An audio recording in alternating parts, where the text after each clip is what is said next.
All right, let's talk about something we all deal with, security awareness training. We all do it, right? We check the box. But here's the real question. Are we actually making our companies any safer? Let's dig in. So this is the question, isn't it? It's the thing that drives leaders absolutely nuts. You've spent the time, you've spent the money, your dashboard is glowing with that beautiful 100% completion rate, but the phishing emails, people are still clicking on them. What gives? And boom, there it is. That's the heart of the whole issue. For way too long, we've been measuring participation, but we haven't been measuring protection. You know, the goal was never just to get your team to finish a video, it was to actually change their behavior and build a real human defense against attacks. This leads us right into our first big idea, and it's a huge one, what I call the compliance trap. It's this mindset that's so easy to fall into, and honestly, it's pretty dangerous. This right here shows the massive shift in thinking we need to make. The old way was all about activity. Did people do the training? Did they get a good score on the quiz? I mean, sure, that's easy to track, but it tells you next to nothing about how safe you actually are. The better way, the way we need to go, is to measure impact. Are people's behaviors actually changing? And the big one, is our company's overall risk actually going down? So yeah, the compliance mindset is basically this trap of counting what's easy to count instead of what truly matters. And you know, the data really shows this disconnect. One study found that while a whopping 84% of companies say their goal is changing behavior, almost none of them are actually measuring if that change is happening, or if it's sticking around. Okay, so let's build on that. What happens if we just stick with that old model? Well, it turns out that just getting it done isn't just ineffective, it's actively risky for the business.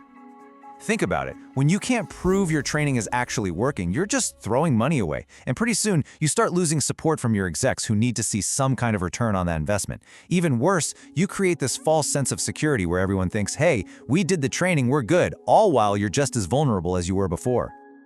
And hey, don't just take my word for it. Gartner puts it pretty bluntly.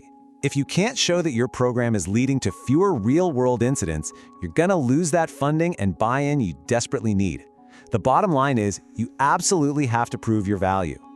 So how do we do that? Well, this brings us to the good part, the solution. Let's get into the nitty-gritty of the metrics you should be tracking to prove that you're really building that human shield. Visually, this is what success looks like. It's a tale of two trends. First, you need to see that phishing simulation click rate go down, down, down as people get smarter. But at the exact same time, you want to see your employee reporting rate go up. That's key. It shows people aren't just dodging the bullet, they're actively becoming part of the defense. And believe me, this approach gets incredible results. Check out this case study from Qualcomm. They found their repeat clickers, you know, the folks who kept falling for the bait, and gave them some extra focused training. And the result? A 63% drop in that high-risk behavior. That is a huge, measurable win.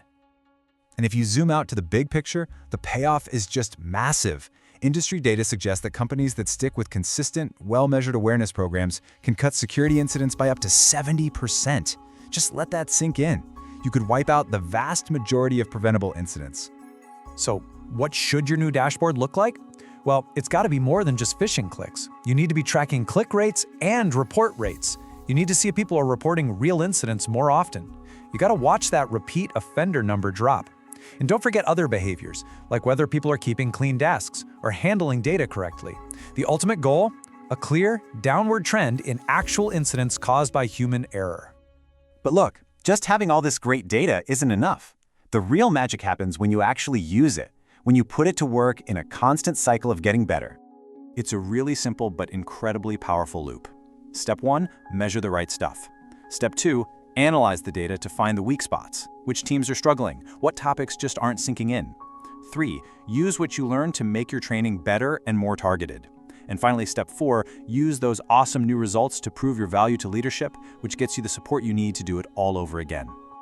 Now, this is maybe the most important part of the whole thing. You have to learn to speak the language of business, not just security.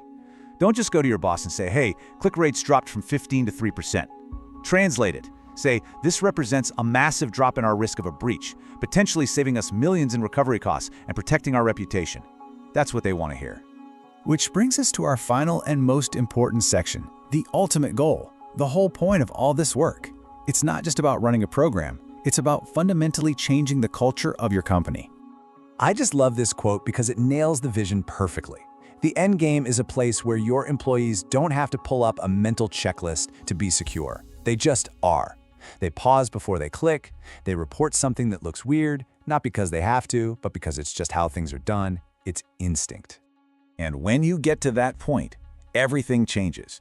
Your security awareness program stops being a compliance cost on a spreadsheet. It becomes a real strategic asset, a business enabler that is actively protecting the entire company, from its data to its bottom line.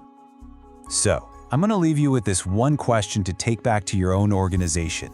After everything we've talked about today, really think about it. Is your program just about checking a box, or are you truly building a culture of security? Because that answer, well, it makes all the difference in the world.